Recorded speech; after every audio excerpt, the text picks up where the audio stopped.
Balakrishna Boyapati Srinu combination లో అత్యంత ప్రతిష్టాత్మకంగా రూపొందించిన అఖండ 2 సినిమా విడుదల వాయిదా పడింది. ఇక షెడ్యూల్ ప్రకారం ఈ రోజు థియేటర్లలో సందడి చేయాల్సిన ఈ సినిమా కొన్ని అనివార్య కారణాల వల్ల రిలీజ్ కావడం నిలిచిపోయిందని చిత్ర బృందం అధికారికంగా ప్రకటించింది.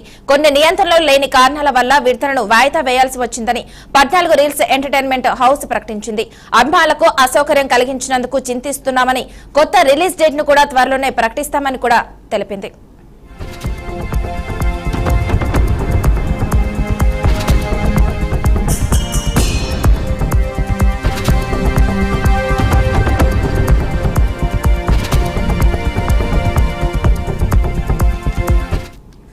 ఇక ఫ్యాన్స్ మాత్రం ఉదయం నుంచే థియేటర్ల ఎదుట క్యూలు కట్టడంతో విడుదల వాయిదా వార్త వారికి నిరాశ కలిగించింది. సోషల్ మీడియాలో కూడా అఖండ 2 ట్రెండింగ్ అవుతుంది. విడుదల వాయిదాపై అభిమానులు పలు రకాల ఊహాగానాలు రేగుతున్నాయి. సెన్సార్ సంబంధిత క్లారిటీ మిగిలి ఉందా? చివరి నిమిషంలో కొన్ని టెక్నికల్ అంశాలు పెండింగ్ లో ఉన్నాయా? ఓవర్సీస్ స్క్రీనింగ్ షెడ్యూల్స్ లో మార్పులు జరిగాయా? అయితే ఈ అంశాలపై ప్రొడక్షన్ హౌస్ ఇంకా అధికారికంగా స్పందించలేదు. బోయపాటి శ్రీను దర్శకత్వం వహించిన అఖండ సిరీస్ కు భారీ ఫ్యాన్ బేస్ ఉండటంతో ఈ వాయిదా దర్శకుడు నరసింహ ఫ్యాన్స్ మధ్య పెద్ద చర్చగా మారింది. కొత్త విడుదల తేదీని త్వరలో ప్రకటించనున్న క్రమంలో సినిమా ప్రమోషన్ ను కూడా మరోసారి పెంచే అవకాశం ఉందని పరిశ్రమ వర్గాలు చెబుతున్నాయి. మాది దిగువమేట, ప్రకాశం జిల్లా. మేము అఖండ 2 సినిమా రిలీజ్ అని వచ్చాము. ప్రేమేష్ ప్రధాన వచ్చాము. ప్రేమేష్ క్యాన్సర్ అయినా నిరుత్సాహంగా ఇంటికి పోతున్నాం. శ్రీనివాస థియేటర్ క్యాన్సర్ అని చెప్పారు. మరి 14 వరకు అని రమ్మని చెప్పారు. అఖండ 2 సినిమాకి వచ్చాను. శ్రీనివాస్ వాళ్ళకు ఈ రోజు సినిమా రద్దంట. రేపు డిసెంబర్ 14వ తారీఖు రిలీజ్ అంట. మా డబ్బులు అడిగాము, సాయంత్రం కల్లా అకౌంట్ లో పడతాయని చెప్పారు. నిరుత్సాహంతో నేను ఇంటికి వెళ్తున్నాను. సినిమాలు అంటే చాలా ఇష్టము.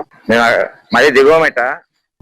ఇక ఇదే అంశానికి సంబంధించి మరింత సమాచారాన్ని మా అవుట్పుట్ ఎడిటర్ వెంకట్ అందిస్తారు. వెంకట్, చెప్పండి. ప్రముఖ దర్శకుడు బోయపాటి కాంబోలో అఖండ 2 సినిమా షెడ్యూల్ ప్రకారం ఈ రోజు రిలీజ్ కావాల్సింది. కానీ నిన్న నైట్ ఏదైతే నిర్మాణ సంస్థ 14 రీల్స్ ఎంటర్టైన్మెంట్ ప్లస్ ఏదైతే ఉందో ఆ సంస్థ ఒక అధికారికంగా ట్వీట్ ద్వారా ఓ ప్రకటన చేయడం జరిగింది. ముందు తొలిగా ప్రీమియర్ షోలు మాత్రం రద్దన్నారు. నెక్స్ట్ కొద్దిసేపటికి మొత్తం సినిమా రిలీజ్ కూడా వాయిదా వేస్తున్నట్టుగా, కొన్ని అనివార్య కారణాల వల్ల వాయిదా వేస్తున్నట్టుగా ఒక ప్రకటన అయితే చేయడం జరిగింది. ఓవరాల్ గా ఈ ప్రకటన మాత్రం బాలకృష్ణ ఫ్యాన్స్ లో చాలా తీవ్ర నిరాశన మిగిల్చింది. అఫ్ కోర్స్ ప్రొడ్యూసర్లకు ఎటువంటి సమస్యలు ఇష్యూస్ ఉన్నా హీరోతో సినిమా రిలీజ్ సంబంధించి లింక్ పెట్టకూడదు కాబట్టి ఎట్టి పరిస్థితుల్లో దాన్ని రిలీజ్ చేయాల్సిన అవసరం ఉంటుంది. ఫ్యాన్స్ కావచ్చు, లేదంటే సగటు సినీ ప్రేక్షకులు ఎవరైనా సరే అదే ఎక్స్పెక్ట్ చేస్తూ ఉంటారు. కానీ దానికి భిన్నంగా సినిమాని కంప్లీట్ గా వాయిదా వేయడం అనేది ఇప్పుడు చర్చనీయాంశంగా మారింది.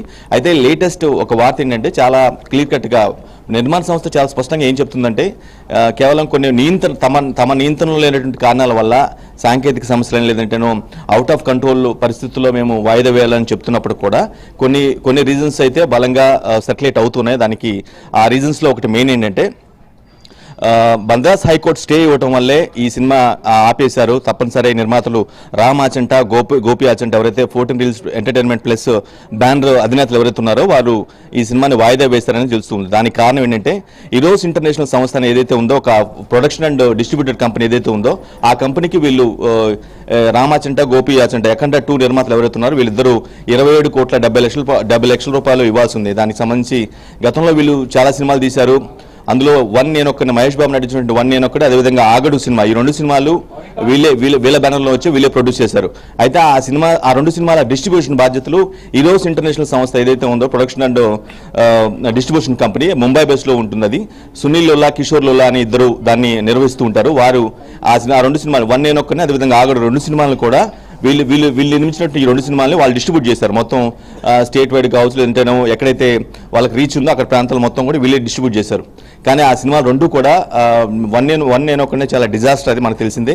ఆగడు ఒక బిలో యావరేజ్గా నిలిచింది. సో రెండు సినిమాల వల్ల చాలా నష్టం ఏర్పడింది. సో దాని తాలూకా నష్టాన్ని ఏదైతే దాదాపు 28 కోట్ల రూపాయల వాళ్ళకి ఇవ్వాల్సిన ఈరోజు ఇంటర్నేషనల్ సంస్థ ఏదైతే డిస్ట్రిబ్యూషన్ కంపెనీ ఉందో ఆ కంపెనీకి వీళ్ళిద్దరు నిర్మాతలు, అఖండ 2 నిర్మాతలు ఎవరుతున్నారో రామాచంట, గోపంచంట, వీళ్ళు 28 కోట్ల రూపాయలు చెల్లించాల్సిన అవసరం ఉంది. సో ఇది చెల్లించిన తర్వాతే మీరు సినిమా రిలీజ్ చేయాలి అంటూ ఏదైతే మద్రాస్ హైకోర్టుని వీళ్ళు అప్రోచ్ అవ్వడం జరిగింది. మద్రాస్ హైకోర్టుని అప్రోచ్ అయితే వాదన విన్నటువంటి న్యాయస్థానం ఖచ్చితంగా వీళ్ళకి ఇవ్వాల్సినటువంటి ఏదైతే ఈరోజు ఇంటర్నేషనల్ సంస్థ ఏదైతే ఆ సంస్థ డిస్ట్రిబ్యూషన్ కంపెనీకి ఇవ్వాల్సిన 28 కోట్లు చెల్లించిన తర్వాతనే మీరు రిలీజ్ చేయాల్సిన అవసరం ఉంది. అప్పుడు మాత్రమే మీరు దానికి ఎలిజిబుల్గా ఉంటుందని ఆ ప్రాస్పెక్ట్ ఏదైతే ఒక జడ్జిమెంట్ ఏదైతే వచ్చిందో, అంటే ఇది అఫీషియల్గా ఎప్పటివరకు చాలా వరకు అంటే కొంత మేరకు సర్క్యులేట్ అవుతుంది. బట్ ఎవరు కూడా అధికారికంగా ప్రకటించిన పరిస్థితి ఈ డ్రామా ఏదైతే జరిగిందో కోర్టు సంబంధించి హైకోర్టు, మద్రాస్ హైకోర్టు కావచ్చు, ఆ డిస్ట్రిబ్యూటింగ్ కంపెనీ ఈరోజు ఇంటర్నేషనల్ సంస్థ కావచ్చు, వీటికి సంబంధించి ఇప్పటివరకైతే సోషల్ మీడియాలో కొంత వైరల్ అవుతుంది.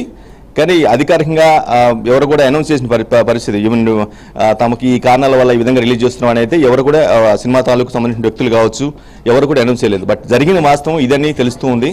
సో ఆ 28 కోట్ల చెల్లింపు తర్వాత, ఆ ట్రాన్సాక్షన్ తర్వాత సినిమా రిలీజ్ అయ్యే అవకాశం స్పష్టంగా కనిపిస్తుంది. అది డిసెంబర్ 14 అవుతుందా లేదంటే మరికొద్ది రోజులు టైం తీసుకుంటా అనేది పక్కన పెట్టి మనం వెయిట్ చేయాల్సిన అవసరం ఉంటుంది. అయితే ప్రొడ్యూసర్ నిర్మాణ సంస్థలకి, ప్రొడక్షన్ కంపెనీకి ఎటువంటి ఇష్యూస్ ఉన్నా సరే వాళ్ళు చూసుకోవాలి తప్పించి సంబంధిత సినిమా హీరోకో లేదంటే ఆ డైరెక్టర్కో లేదంటే ఆ ఫ్యాన్స్కి ఇబ్బంది కలిగించేలా చేయకూడదు అనేది ఒక ప్రాస్పెక్ట్. సో ఈ విషయంలో అఖండ 2 నిర్మాతలు ఎవరైతే ఉన్నారో రామ్ ఆచంట, గోపి ఆచంట వీళ్ళిద్దరినీ చాలా పెద్ద ఎత్తున విమర్శిస్తున్నారు. బాలకృష్ణ ఫ్యాన్స్ తమ అభిమాన ఎవరైతే కథానాయకుడిగా ఉన్నటువంటి బాలకృష్ణ ఎవరైతే ఉన్నారో ఆయన సినిమా ఇప్పటికే అంటే గత సిరీస్ చూసుకున్నట్లయితే ఆయన మొత్తం కూడా వరుసగా కొంత హిట్లు, కొంత ప్రాఫిటబుల్ సినిమాలు తీసుకువస్తూ ఉన్నారు. ఆల్మోస్ట్ డబుల్ హ్యాట్రిక్ దగ్గరగా ఉన్నారనేది ఒక సినీ ఇండస్ట్రీలో టాక్. సో అటువంటి సమయంలో డబుల్ హ్యాట్రిక్కి తాము సిద్ధంగా ఉన్నాం, అఖండ 2తో డబుల్ హ్యాట్రిక్ కొడతామని ఏదైతే బలంగా ఫ్యాన్స్ నమ్ముతున్నారో ఇటువంటి సమయంలో సినిమాని రిలీజ్ వాయిదా వేయడం అనేది చాలా తీవ్రంగా ఆక్షేపిస్తున్నారు. ప్రొడ్యూసర్ల తీరుని తప్పొడుతున్నారు. మీకు ఏదన్నా ఉన్నా సరే రిలీజ్కి ముందు అది మొత్తం క్లియర్ చేసుకోవాల్సిన అవసరం ఉంటుంది, ఆ డబ్బులు ఏదో చెల్లించాల్సిన అవసరం ఉంటుంది తప్పించి సినిమాని తమకు ఇమేజ్ ఉన్నటువంటి తమ హీరోని, ఒక ఇమేజ్ ఉన్నటువంటి డైరెక్టర్ని ఇబ్బంది పెట్టేలాగా, తమ మనోభావాలు దెబ్బతినేలాగా సినిమాను వాయిదా వేయడం కరెక్ట్ కాదనేది మాత్రం స్పష్టంగా వాళ్ళు ఫ్యాన్స్ ఇది చెప్తున్నారు. సో సినిమా ఇప్పటికే మనకు తెలిసింది అడ్వాన్స్ బుకింగ్లు అయిపోయి పెద్ద ఎత్తున ఫ్యాన్స్ టికెట్లు కొనుగోలు చేశారు. సో ఆ టికెట్స్ సంబంధించిన రిఫండ్ విషయంలో కూడా స్పష్టత ఇప్పటివరకు అయితే మేము జనరల్గా ప్రొడ్యూసర్లో దానికి సంబంధించి క్లారిటీ ఇవ్వాల్సిన అవసరం ఉంటుంది. ఏం పర్లేదు, ఒకవేళ మీరు బుక్ చేసుకున్న సరే దాన్ని రిఫండ్ చేస్తామని, లేదంటే వాటిని హోల్డ్ చేసి మళ్ళీ రిలీజ్ రోజు వాటిని ఎగ్జిస్టెన్స్లోకి వచ్చేలా చేస్తామని ఇటువంటి ప్రకటన ఏమి కూడా చేయలేదు. దాని మీద కూడా క్లారిటీ కావాల్సిన అవసరం ఉంటుంది. ఓవరాల్గా అయితే అఖండ 2 సినిమా సంబంధించి అయితే ఏదైతే ప్రొడ్యూసర్లు చెల్లించాల్సిన డబ్బు విషయంలో వాళ్ళు బాధితులు ఎవరైతే ఉన్నారో ఈరోజు ఇంటర్నేషనల్ సంస్థ వాళ్ళ హైకోర్టుని, మద్రాస్ హైకోర్టుని అప్రోచ్ అవ్వడం, అక్కడ వాదోపవాదం జరిగిన తర్వాత ఈ విధంగా డైరెక్షన్ ఇవ్వడం, కోర్టు డైరెక్షన్ ఈ విధంగా ఇచ్చింది. మొత్తం క్లియర్ అయిన తర్వాత ఎవరైతే మీరు నిర్మాతలు చెల్లించాల్సిన మొత్తం కూడా కంప్లీట్ చెల్లించిన తర్వాత మాత్రమే మీరు సినిమా రిలీజ్ చేసుకోవాల్సిన అవసరం ఉంటుంది. అప్పటి వరకు చేయకూడదు అనేది ఒక టాక్ నడుస్తుంది, బలంగా నడుస్తుంది. ఇదే ఖచ్చితమని కూడా మనం చెప్పలేము, బట్ సోషల్ మీడియాలో నడుస్తుంది. జనరల్గా ఇలాంటి కారణాలని వాళ్ళు చెప్పుకోలేరు కాబట్టి యాజ్ ప్రొడ్యూసర్లుగా, ఎందుకంటే దాదాపు 180 కోట్ల రూపాయల బడ్జెట్ పెట్టి సినిమా తీసిన ప్రొడ్యూసర్లు ఇలాంటి ఇంత చిన్న అమౌంట్ ఈ విధంగా దీనివల్ల ఈ విధంగా ఆగిపోయింది అనే విషయాన్ని నేరుగా బహిరంగంగా చెప్పలేదు. అది వాళ్ళ ప్రెస్టేజ్ ఇష్యూ. అదేవిధంగా వాళ్ళ బ్యానర్ సంస్థ, వాళ్ళ బ్యానర్కు ఉన్నటువంటి వాల్యూ కూడా పోయే ప్రమాదం ఉంటుంది. కాబట్టి ఈ నేపథ్యంలో వాళ్ళు తమ చేతులు లేని, అంటే అవుట్ ఆఫ్ కంట్రోల్గా ఉన్నటువంటి, అవుట్ ఆఫ్ హ్యాండ్స్ ఉన్నటువంటి సిచ్యువేషన్లో మాత్రమే మేము వాయిదా వేస్తున్నామని వాళ్ళు చాలా బలంగా చెప్తున్న పరిస్థితి. కానీ దాని మీద మాత్రం వాళ్ళు ఎంత స్ట్రాంగ్గా చెప్పినా ఈ విధంగా ఈవెన్ కనీసం బయటకు వచ్చి చెప్పడం లేదా ప్రెస్ మీట్ పెట్టి చెప్పడం కూడా జరగలేదు. కేవలం ఒక ఎక్స్వేదిక్గా ఆ సంస్థ బ్యానర్ పేరు మీద ఈ విషయం మొత్తం కూడా చెప్పడం జరిగింది. సో వాళ్ళు అనుసరించిన విధానం కూడా వాయిదా వేయడం ఒక ఎత్తు అయితే దాని గురించి క్లారిటీ ఇచ్చే విధానంలో కూడా కొంచెం తేడాగా బిహేవ్ చేస్తారు. అది కరెక్ట్ కాదు, ప్రాపర్గా లేదు అనేది ఒక వాదన వినిపిస్తూ ఉంది. Manasa. Okay, thank you Venkat.